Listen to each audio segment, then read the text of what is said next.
Yo, what up guys? What up? So I'm gonna show you guys the drop section of Magic. We already went over the breakdown, so I'm gonna go ahead and show you the drop. First thing I'll show you is the kick. So I'll show you the drop first as a whole, and then I'll kind of go through the different sections.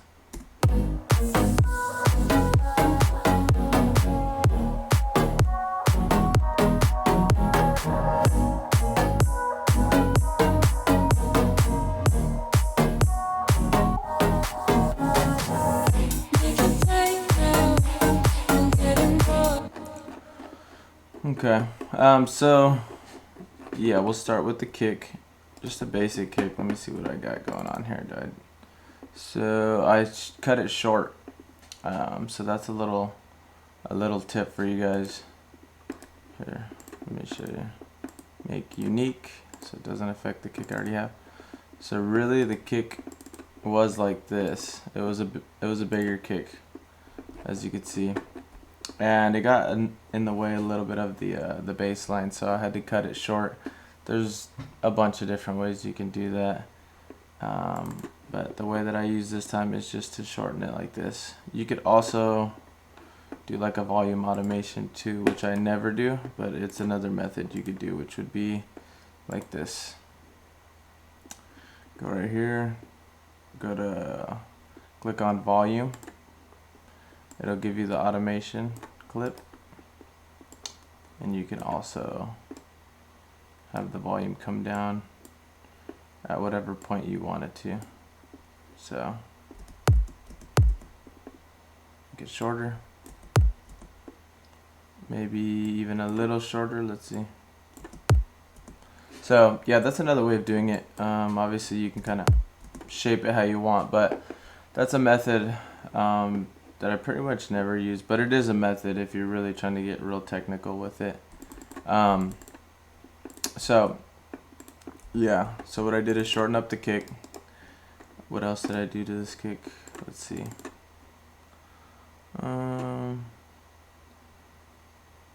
That's pretty much it. One. So normally I'll start off and I'll have my kicks at -12 dB on here. So this one's actually a bit lower than that, but I'll normally pull it down till it meters around -12.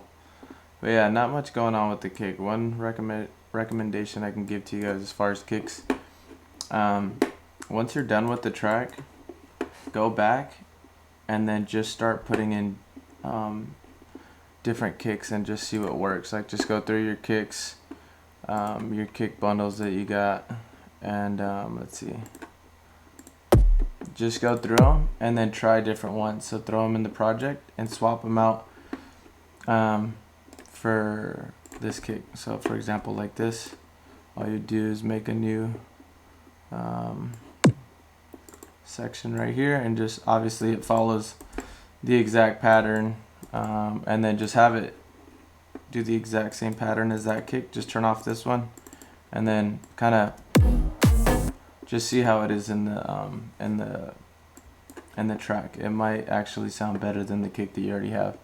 So try swapping out the kicks. That's honestly a big thing, especially at the end of the track, because you might think it sounds really good, but once you swap out those kicks, you might actually find something that sounds a lot better in the track. Some of the times the reason your track doesn't sound that good in the mixing and mastering stage is literally just your kick. You swap out the kick and that could be like the whole thing right there. So just try that. So yeah, so we got the kick, and then we got the claps. So I believe I just used only 2 claps. Yeah, so I recommend that you guys layer your claps. We have 10. So this one I just volume automated, and then I panned it to the right like 16%.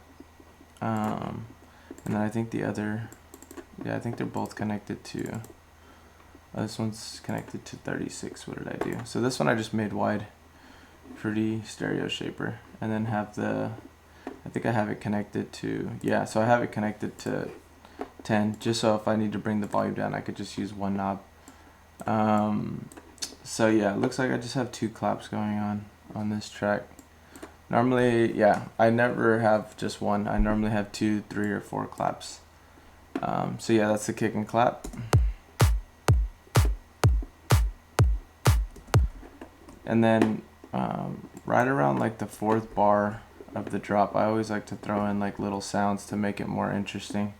So right here, I'll normally take the kick out of the last hit on the 4th bar, and then I'll have like some weird or cool sound at the end there. So on this one, I chose these sounds right here.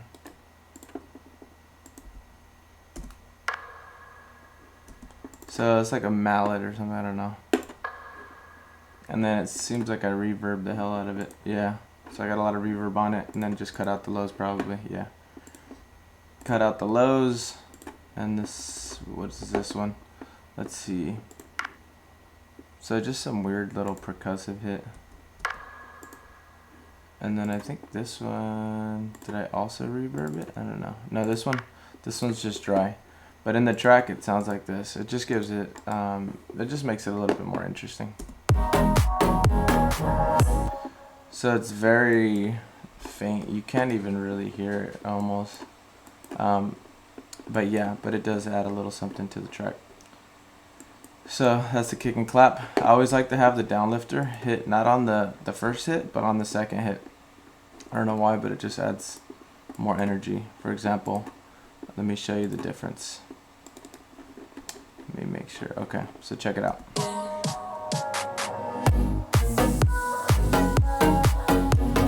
So I think that adds more energy than having it here. Check it out.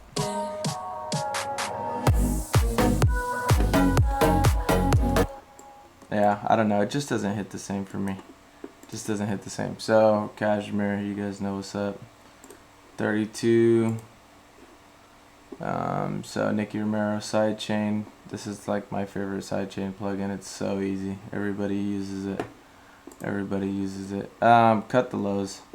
The whole point of the white noise is to give energy in the high end. I don't really need it for the lows, so, and I don't want it conflicting with any of the other elements that I have in the track. So just cut all the lows out and then heavily sidechained. That's pretty much it for that. In this last section, all I did is take this and reverse it, kind of what I showed you guys last time. Make unique, reverse, and then grab it, pull it all the way up here, and then right here just cut out the end. I just wanted it to be exactly at this point, so just cut this out, and then I think I probably kind of tapered off the start of it. Yeah. So as you can see, it's pretty much exactly the same. If you look at it, yeah. So, and it just adds in energy. It brings you into the next section. So that's a little tip right there. I always like to fill this section up with a little something. I normally take out the kicks, like right here I took out the kick, because it adds more energy when the kick comes back in. If I were to just keep the kick here, look at where the energy goes. It just doesn't have as much energy, and it doesn't sound as good. Watch.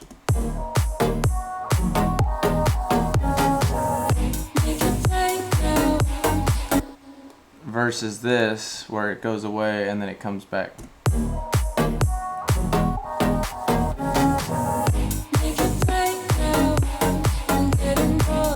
Yeah, it's just more energy. It's just more energy for when that second part of the drop comes in. So, yeah. What else do we got? So in this, halfway through that first section, I add the ride. So all it is a cymbal ride. Not filtered, but I took kind of the tail off of it. I thought it was too long. I'll show you. Watch. Let me show you. So I felt like it was a little too long, so I wanted it shorter. So all I did is just cut out the tail end of it.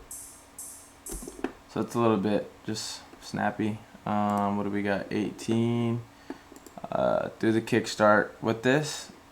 I don't want like that initial hit, so I kind of I had the Nicky Romero on there, but I didn't put it fully on there because I still want it to come through. I just don't want it to completely be taken away from the kick. So I have a slight side chain on it, and then I took out all the lows. I just need it for the high end. I don't need it for anything else. So yeah, and I bring that in midway just to add energy midway through the first section of the drop. Sometimes I do that, sometimes I don't, but it just depends. And then right here, the clap, just kind of made my own little, I think this is the snare from the pre-drop. And yeah, kind of made my own fill. I'll show you right now.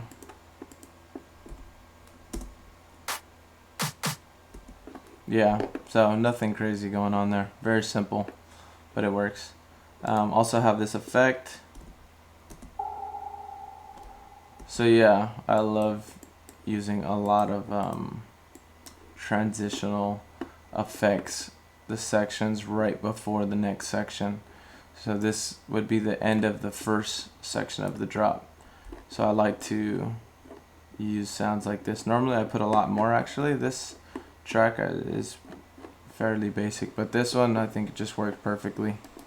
Check it out.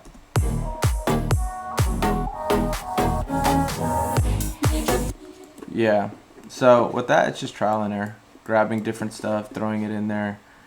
If you like it, keep it, and then just try to put in more stuff.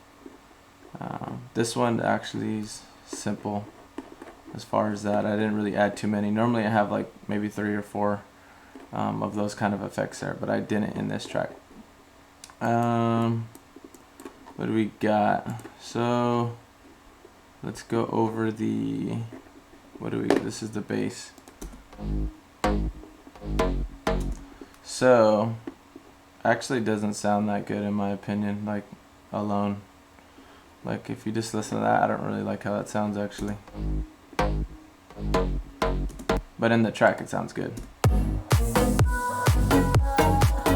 Which is weird. That's always weird to me.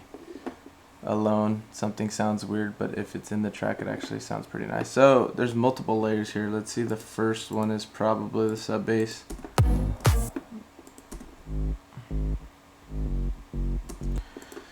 Yeah, this is the sub bass. Let's see, I didn't even cut out the lows. I probably cut out the highs, I mean. I probably cut out the highs in the side chain. Okay, probably cut them out actually in the on the filter section of this. Yeah, so yeah, this is basically for the sub. I pretty much use serum on all of them because I just like serum. Sounds good. Another layer. This is just for the highs. Obviously I cut out the lows because I got the sub going there. OTT is good. I recommend you guys use OTT. Use it for the compressor. Just a slight compression. It brings out the sound a lot more. Sometimes I'll mess with this bottom section of OTT, but normally I just use the depth. It's normally I pull it down to anywhere from like 10% to 30%. It just depends. Sometimes more. I tried Camel Crusher, but it didn't work, so I actually didn't end up using it. And then they're probably all rooted to that same exact channel. Yeah, they're all 14. So this is another bass, and then another one. So a lot of these are pretty ugly sounding by themselves, but together it works. So yeah, I would say I recommend layering your basses and stuff. You don't have to. Actually, you can really get away with just using 1 or 2 basses, like a sub bass and a top layer. But it thickens up your sound if you use multiple layers, and also it can give you a unique sound because obviously it's different sounds together. So yeah, so that's it for the bass. Let's see what I got going on with the, oh yeah, here's the, let me show you the lead section first though. Let's go here. So we'll go to 6. There's a little bit of volume automation which I'll show you guys in a second. So we'll go to 6. So this has got 1, 2, 3. Okay, So we got 5 layers right here. Let's see the first layer.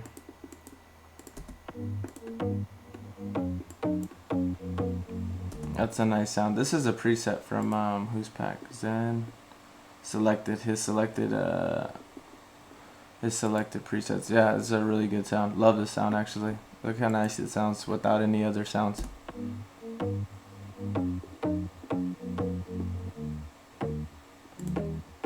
So I got the volume automation. That's what you hear. That's why you'll hear it sound like that at certain sounds. Let's check out the next one. So this is for the upper harmonics. I definitely recommend layering your leads, especially in deep house. As you can see, I got 5 layers here. That's probably the main sound that you hear right there. Kind of for the lower mids. The higher frequencies again, all together. I mean, I think it sounds really nice. Check it out. So let me show you. So actually, I normally don't do this. I normally don't put them all on one channel, but for some reason I did it this time and it worked. So I use Fruity Distortion. Just mess with the pre right here on the left. Just mess with that. This is a free plugin, so you guys should all pretty much have it. Just mess with it. Distortion, I think, adds a lot, and it, for some reason, it kind of glues all the sounds together. From what I noticed, Stereo Shaper made it wide, so the sound is really wide. Valhalla Room, this one is for the volume automation. And then what else do we got? The Fruity. So that's turned off right now. I think I use that for automating certain sections of the song. Kickstart, I actually have it 100%. Sometimes I do, sometimes I have it less. A lot of times I'll have it around 80 or 90% on the leads. This time, I think it just sounded better with 100%, so that's what I did. Cut out the lows. So I pretty much always have this at the end. I always use Fruity Parametric EQ at the end of my channel, just to make sure I cut out any frequencies that I don't want. This one, I normally have it a little higher than where it's at, but I guess I wanted some of those frequencies in there. So yeah, normally I don't put them all on one chain, but this time it just worked. I don't think it's a big deal. I think if you get all the volumes right, it's not a big deal. So yeah, you just have to level correctly. So yeah, that's the lead. The volume automation, let me just show you what I have going for the volume automation. So and there's empty spaces, I like to automate the reverb. So basically the reverb's at 0% from right here, but as soon as this last hit happens, the reverb goes up, so you catch like that tail end of the reverb, and then it goes back to the dry like right when the first hit happens again right here. So I'll show you.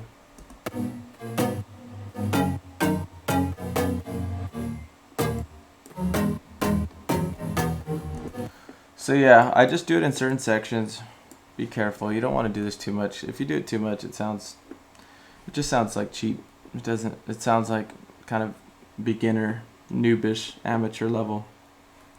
Just be careful with it. But yeah, all you have to do, let me show you guys how to do that. So grab this dial right here, and all you have to do is go to Tools, Last Tweaked, and then go to Create Automation Clip. Once you do that, it will give you the automation clip. Yeah, and that's it. And then all you have to do is draw it in. So yeah, draw it in the empty spaces, and then just go with whatever sounds nice to you. So just that whole section is kind of your own flavor. You throw your own style into that part. Just mess around with it, and then see what you think sounds best. But yeah, if you guys see these little lock buttons on the side right here, the reason I do that, I do it on all my automations, is because I want to lock in the automation. So when I'm singling out a sound, I don't want the automation to turn off. So when I'm right clicking a sound, I don't want to turn off the automations. I want that to stay on while I'm kind of listening to the sound. So that's a little tip for you guys. That's something I tend to do. Or if I'm not using a clip, I'll turn that off so that it doesn't turn on when I right click. I don't know. That's a little tip for you guys that I like to do. Anyways, let's move on. So we'll go to this vocal chop that I use for from Cymatics. It looks like this is something that I love doing, is throwing in sounds in the background. This added a lot of energy. Without this is what the drop sounds like.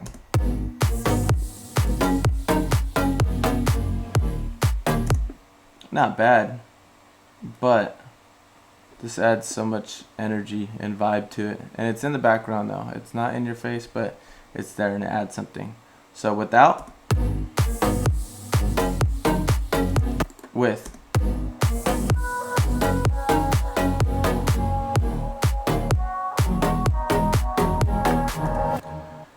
Yeah, so I mean, to me that's kind of make or break it right there. If you have that in there, it sounds amazing in my opinion. If you don't, it just sounds okay. It sounds cool. So I recommend you guys do this. So it looks like I pitched it down, and then I just matched it. So it'll tell you, it says 80 BPM, D minor right here. So all you have to do, auto detect, and then type in BPM, and then you put 80, and then hit enter. And that's pretty much it. And it'll, oh shit, it'll automatically match it to the tempo. But yeah, so let's see. I did a lot of editing on this actually. Without everything on it, it sounds like this. So it sounds like this without everything on it.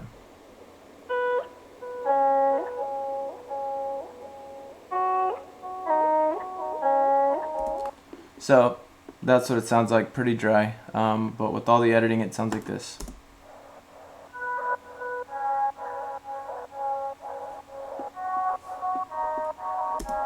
It sounds like it's like underwater.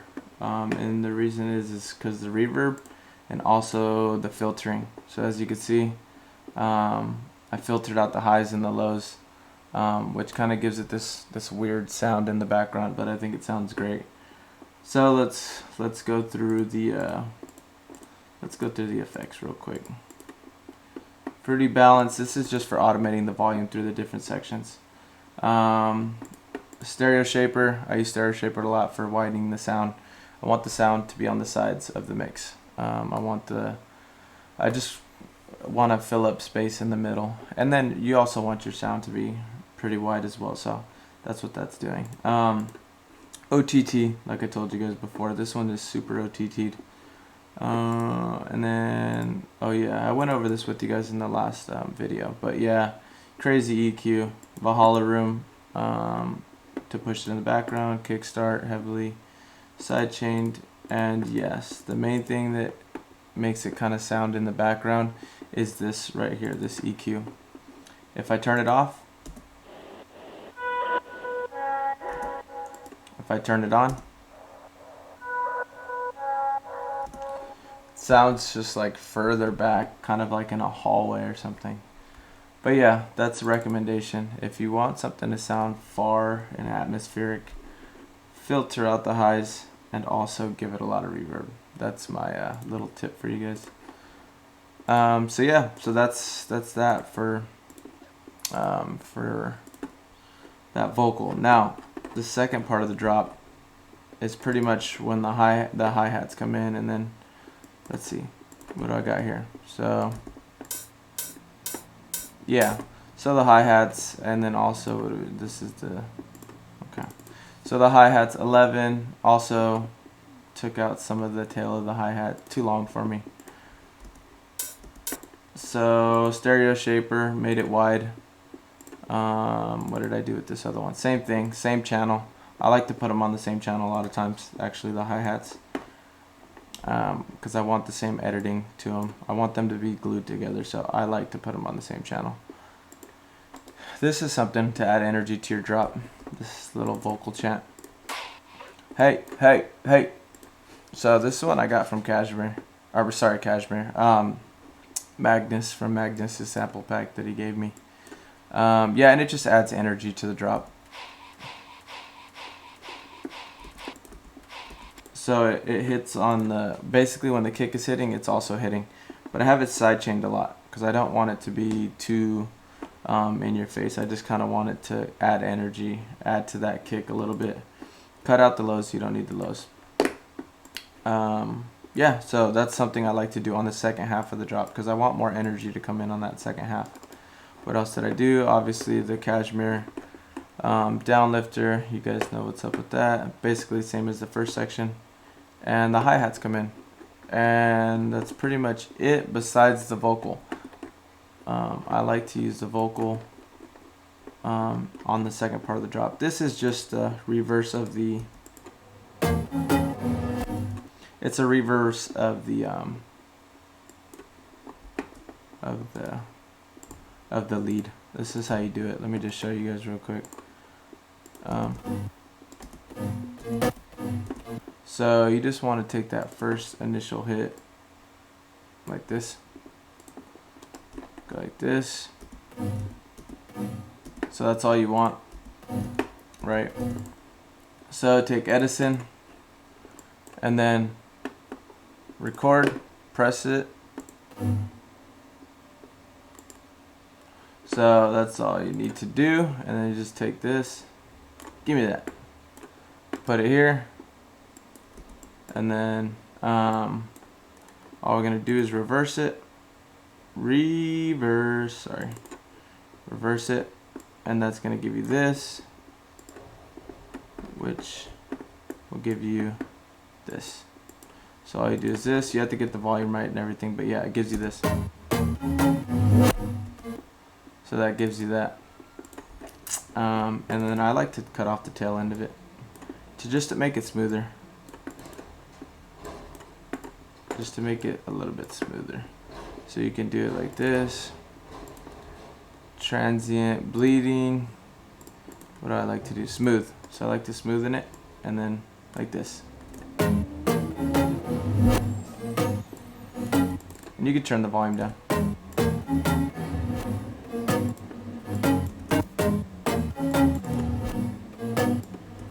Yeah, so basically that's all that's for. And it kind of pulls you into the next section. So that's what I like to do. And then the last part I'll show you guys is just the vocal. So the vocal comes in, it's sidechained in this section, right? So yes, and it's connected to this sidechain right here. So these should all be connected to, yeah, so they're all connected to this sidechain right here. And this sidechain, it's at 91%. So if it's heavily sidechained, the vocal could sound very weird. So just be careful with that. I had it turned down a little bit to 91%. So just mess with the knob and just see what sounds good. Because at 100% it sounded weird. It sounded like all choppy and stuff. So just be careful. Yeah, and that's pretty much it. I bring in the vocal.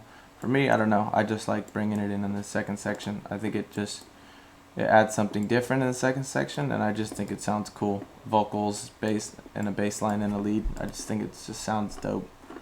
So that's pretty much it. That's it. Yeah.